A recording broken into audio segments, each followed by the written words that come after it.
downstairs. Kakatapos lang namin ng water activities. Sarap mag-relax. Ayan, naiwan na namin yung gamit namin.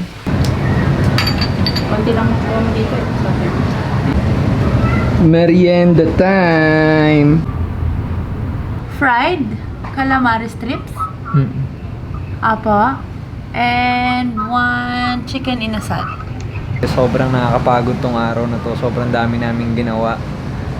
Na ilang beses akong kinabahan ngayong araw. Actually, lahat ng ginawa namin, kinabahan ako. Kasi hindi talaga ako mahilig sa mga ganitong klaseng bagay. Si Julia ang pumipilit sa akin sa mga ganitong bagay.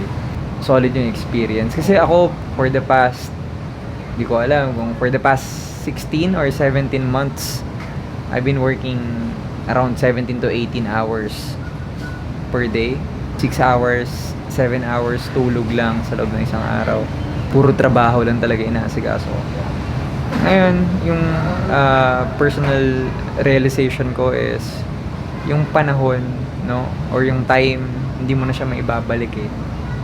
Hindi mo na siya maibabalik. And I'm just really grateful that this anniversary trip happened. And siguro mas magta-travel a lot na rin ako.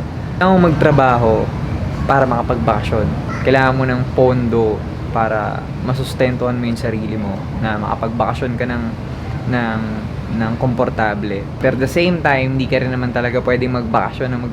Hindi mo naman pwedeng ubusin yung kinikita mo, hindi mo pwedeng ubusin yung savings mo sa bakasyon. So, ang hirap din niyang i-balance. Lalo pag sobrang workaholic ka, sobrang alam mong malayo ka pa sa mga gusto mong marating sa buhay. Sobrang layo mo pa sa mga goals mo and everything. So, andyan na yata yung room service. Sobrang sarap magbakasyon. Sobrang sarap magbakasyon talaga. As in, parang ayaw mo na magtrabaho, pero hindi ito yung fantasy. Ito yung paraiso mo, yung bakasyon. Ito yung wala kang iniisip kundi mag-relax. Maligo ng mainit na tubig sa bathtub, humiga sa napakalamig na kwarto,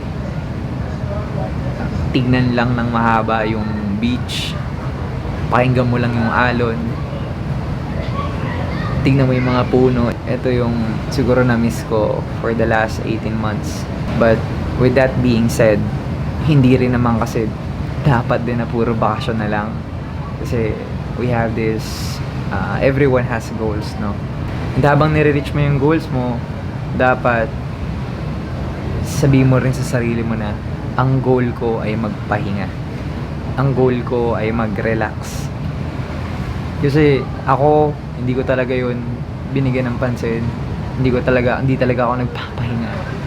And ngayon, na-realize ko na kailangan mo malulungkot ka, mapapagod ka, mababurnout ka, and mawawala ka ng gana. Mawawala yung passion mo sa ginagawa mo. Kung ano man yan, kung ano man ginagawa mo, mawawala ka ng passion. Mawawala ka ng passion kasi napapagod ka eh. Yun na lang ang ginagawa mo eh. So, kailangan mo rin i-spoil yung sarili mo sa mga ganitong bagay. So, kung isa ka sa mga taong sobrang focus sa goals nila, sobrang dedicated and committed sa mga ginagawa nila sa pang-araw-araw, magpahinga ka rin. Mag-isip ka ng trips na gusto mong puntahan. Mag-isip ka ng gusto mong gawin. Isama mo sa kalendaryo mo ang pagpaplano ng pagre-relax mo, ng bakasyon mo. Kasi hindi mo na may babalik yung panahon. So, ako sa akin, nagsisisi ako kasi for the last 18 months, ngayon lang talaga ako lumabas. Ito na yung pinakamalayo. Ano ba? Kahit kasi sa labas ng bahay talaga, tatayo lang ako, mag-iinat lang ako sa labas ng garahe. Yun na yung pinakalabas ko. Hindi talaga ako lumalabas. As in, legit, wala akong ginawa kundi mag-focus lang talaga sa negosyo. Kasi masaya din naman ako sa ginagawa ko. Pero, ngayon nare-realize ko na kung gagawin ko lang ito ng gagawin, gugulat na lang ako, 30 na ako. Sobrang dami ko na miss for the last 18 months kasi hindi talaga ako lumalabas. Puro trabaho lang. Ngayon, aboteng yung ngiti ko kasi sobrang nag-enjoy ako ngayon. Gets ko na yung mga tao na beach person and vacation person. Mga mahilig magbakasyon, mahilig magpahinga, mahilig mag-relax. Pero kasi siguro medyo matagal ako mag-relax. Matagal maubos yung baterya ko eh. Sobrang tagal maubos ang baterya ko. Alam ng mga nakakakilala sa akin na sobrang tagal ko ma-burnout. Sobrang tagal. Hindi ako basta-basta mapapagod sa kahit anong ginagawa ko. Lalo't gusto ko. Hindi ko siya tatantanan hanggat hindi ko pa siya tapos or hindi pa ako magaling doon. Kung mapanood ko man to 2 years, 3 years, 4 years, 5 years, 20 years, 30 years from now, Jow, isipin mo kung gaano kakasaya ngayon. And most probably, kung after 20 years, you're gonna be 46 years old. And gusto ko lang makita kasi kaya ako to ginagawa. Kaya ako to gusto. Mahilig ako mag-video talaga dahil gusto kong tinitignan yung mga bagay na nangyari sa nakaraan. Mahilig ko na ma-treasure or ma-capture yung memories na mga na-experience ko. Ang memories nandyan yan. After 20 years, maaalala ko na sa Boracay pa rin ako. Pero iba, yung na-visualize ng mata mo rin. Na naaalala mo siya sa isip mo at the same time. Nakikita mo. And, yun, I'm just really happy na I'm very passionate about this hobby and sana magtuloy-tuloy. So, ibig sabihin siguro more travel or kung ano mang klaseng videos, mga home videos, kung ano mang magawa natin dito sa channel na to.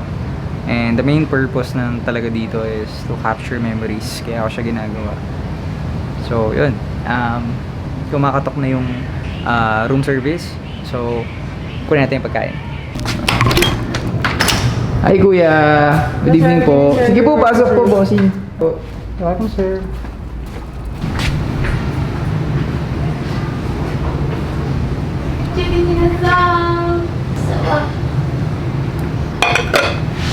Kain na tayo?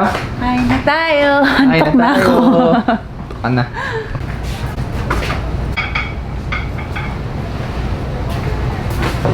Charap, hindi na kasha ang pagkain natin.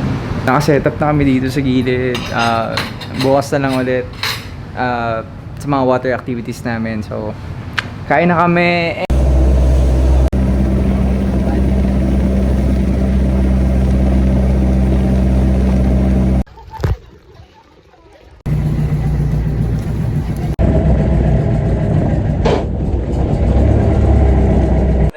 Sa Puka Beach and after nito kakain na kami. So, pakita ko sa inyo lahat yan.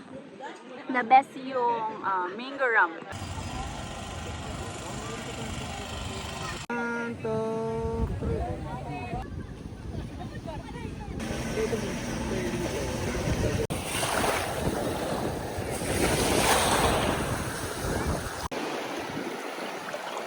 Go!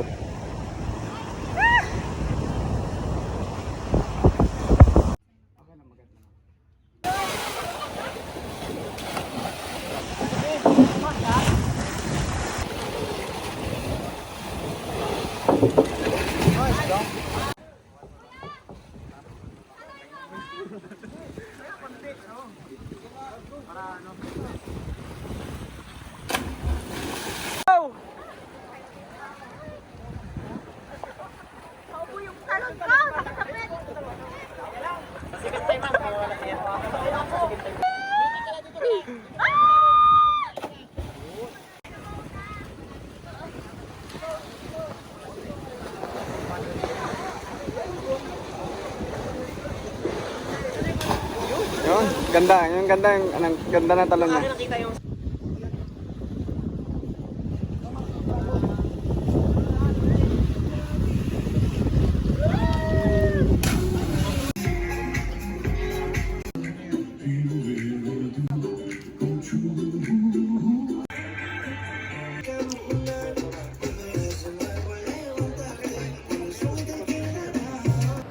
Uwi na tayo. Uwi na.